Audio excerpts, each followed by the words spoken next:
FIFA is working to clean up itself, and I think they've tried really hard to implement reforms. They've changed their voting procedure for certain things.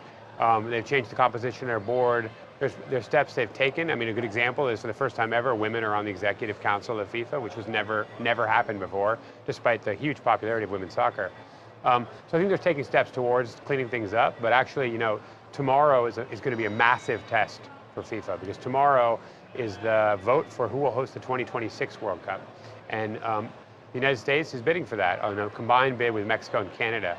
And so their competition is Morocco. If you do the P&L on that, it's pretty obvious that the U.S. is the choice. The United Bid, as it's called, is the choice for that on every measure.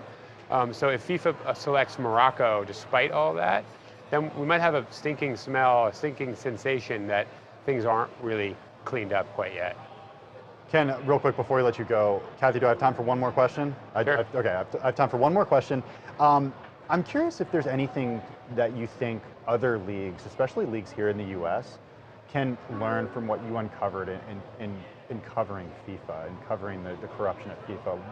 What, I don't want to say regulations, but what should leagues here be doing in order to prevent corruption from happening here in the U.S.? I mean, there's clearly one of FIFA's biggest problems is this sort of hiding in the dark kind of problem. The lack of sunshine and transparency ends up becoming a cancerous problem in these kind of organizations. Sports in particular, but you can imagine how it applies to other things as well.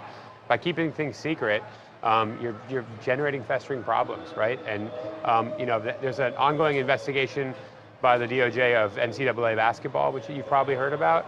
And that case is modeled on the FIFA case because they're going after the same thing. That's another world with a real lack of transparency. And I think sports leagues that are transparent, not only do they avoid the scandal, they also make more money. It's a case actually where being open, being transparent, being sort of capitalist is good for the sport and good for its stakeholders, the fans, the players, everybody. So if it's a takeaway, it's sort of open the books and let people see what's going on. Amazing.